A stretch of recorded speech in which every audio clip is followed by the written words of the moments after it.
Well, this is a pretty interesting video to make after my Cardi ranking, but if you've read my community posts, you'll know why this is up next. But yeah, rage music will die by the end of 2025, and you can come back to this video in December to see just how right I was. Or alright, let me reel back the hyperbole a little bit. I don't think it's gonna cease to exist or anything, but I just think its spot in rap's cultural zeitgeist is gonna fade away, like all genres inevitably do. And I know that might sound crazy given just how huge the style is right now in both the underground and the mainstream of hip-hop, but if you just hear me out and subscribe to the channel if you enjoy videos like this, I think I can make my case here. Starting with my first reason as to why rage will fall off in 2025, we gotta talk about the big guy up top. 2024 music. This is gonna be the quickest point of my argument, but yeah, calling it right now, Cardi's never dropping. You cannot convince me otherwise. We are now coming up on 5 years since Playboi Carti's last album dropped, and I don't care how much aura he supposedly has, no artist can keep that strong of a fan base without dropping an album, as it stands right now at least. Same goes for Rihanna, same goes for A$AP Rocky, and same goes even for my GOAT Frank Ocean, as sad as that may be.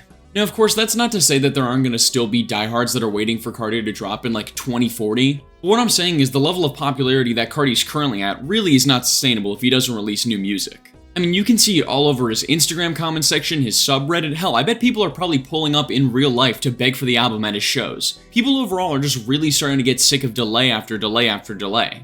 And the worst part is, I bet Cardi loves this reception right now. His behavior during this rollout, from lying about release dates to canceling shows last minute and not refunding fans, it's textbook narcissist behavior from someone who just adores the attention, good or bad. So with that in mind, like I said, I would not be surprised if Cardi just never drops again and continues to ride this hype train into the ground. Now of course only one rage artist refusing to drop a record isn't going to kill the entire genre, but the problem is Cardi isn't just a rage artist, he is the rage artist. Say what you want about the guy, but his influence over the genre is at an unprecedented level. There are legitimately many rappers out there that move the exact same way Cardi does. And I worry that without him continuing to push the sound further, a lot of smaller rage artists that do copy his style beat for beat aren't going to have the talent to make cool innovations within the genre. And that might be my spiciest take so far, so let's talk about some of the most prominent non-Cardi rage artists, and hopefully you can see where I'm coming from with this. We'll of course start with the 3 Opium signees, Ken Carson, Destroy Lonely, and Homicide Gang. Now Homicide Gang, I'll admit I'm the least familiar with, but I gave their Homicide Lifestyle record a listen, and while the production was cool sometimes, I just find their voices to be so uninspired and really drag down the overall project for me. And what's crazy is I think that they're still my favorite Opium act overall.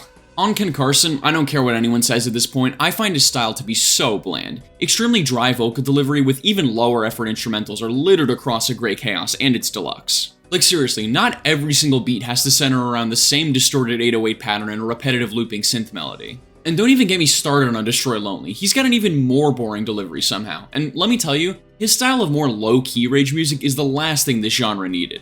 Although funnily enough, it seems Lone actually agrees with me about rage music since he essentially abandoned the genre on his sophomore record. And then who else do we have that's making waves right now? Yeat, to be fair, did really seem like he wanted to push the genre further back when 2093 dropped, but with Lifestyle, now it seems like he's just gonna go back to his much more derivative sound, unfortunately. Really, missed the mark with my video on Yeat back in February. And then who else even is there? Rich Amiri? Jaleel? Netspend? Not fucking Netspend! Look, I'm aware that I'm coming off as a big hater right now, and I'll admit, a lot of my gripes with the music of these guys just comes from personal preference. I'd be hard-pressed to call myself a rage fan, but I actually do like what certain smaller artists in the scene have to offer. For example, I was actually pretty impressed with the newest record from 2 Hollis on first listen. Same goes with a few songs that I've heard from Lancey Foo. However, those 2 artists specifically have something with their sounds that I think really separates them from the more standard rage artists, that being they draw influence from more than just Playboi Carti. That 2 Hollis album I mentioned, I honestly wouldn't even consider it a rage record anymore. He plays with so many more genres like emo, dance, electroclash, hyperpop, etc. that it almost feels like an entirely different thing. Same goes for Lancey, albeit to a slightly lesser extent, obviously drawing inspiration from UK grime, which I think fuses really well with the general rage formula. And this actually brings me to my final point and my ultimate prediction of the fate of rage music by the end of 2025.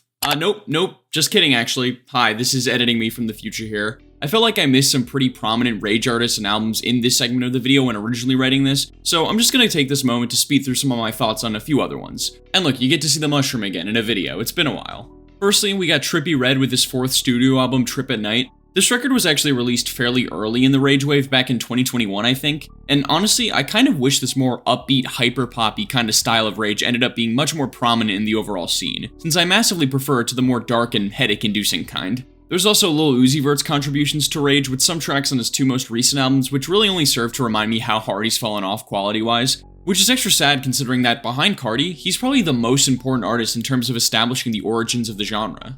Also, don't know how I could forget this, Drake, of course, dipped his toes into the Rage sound a few times to overall mixed results. And finally, I just wanted to talk about this one DaBaby Rage track that came out I think last year at Grammy Party. Kinda goes hard. Anyways, back to our regularly scheduled programming, my final point and ultimate prediction of Rage music.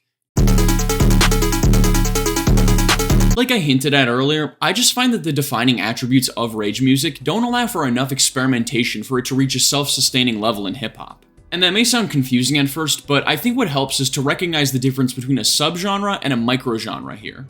Truthfully, I've been kind of stretching the definition by calling Rage music a genre, when in reality it's technically a microgenre. Music genres are the broadest definitions of types of music, like pop, rock, hip-hop, country, that kind of stuff. Subgenres are smaller classifications within those genres based on specific elements, like trap, boom bap, drill, crunk, in the case of hip-hop specifically. And microgenres are even smaller classifications within those subgenres with elements so specific that branching out beyond said specific elements, you just end up in a different microgenre. Examples of these would be stuff like Vaporwave, Witch House, SoundCloud rap, Drift Funk, aka the TikTok Sigma music, and yes, Rage. But with Rage specifically, the problem is that with its current level of popularity, it's being treated as a full-on subgenre like trap or drill, when it doesn't have the same legs to stand on, which leads me to my ultimate prediction. I actually do see Rage staying popular for at least the next few months. However, as more and more artists try to chase the popular sound by mimicking Playboi Carti's music as hard as possible, the genre will get more and more saturated. Simultaneously, the more talented artists willing to push the sound forward in their music will slowly branch into microgenres so far from the original Rage sound that they'll start to be classified under new terms. And inevitably, Rage music in the future will be talked about like how SoundCloud rap is talked about nowadays. A hell of a moment when it was big, but now just a distant memory in the history of the hip-hop genre.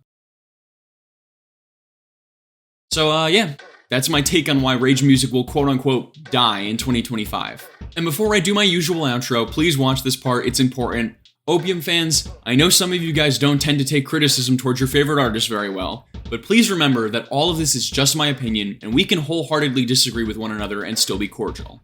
But for those who did enjoy the video, make sure to hit the like button and subscribe to my channel to see new uploads from me every single Saturday, and sometimes Wednesday unless I say otherwise in my community posts. Also, leave a comment letting me know where you see the state of Rage music by the end of 2025, or hell, tell me about some Rage albums that you thought were genuinely good. I'd love to check out more hidden gems in the genre. And finally, if you'd like to support the channel further, you can now become a member and receive early access to all of my videos, as well as a special shoutout at the end of them, as you'll see on screen right now. So join up if you're interested, it really does help me out a lot. But yeah, that's about it. I think my last 3 outro gags have all been related to the MF Doom sample verses, and it's still not out, so no meme here, I promise. It is coming soon, for real. Alright, see ya.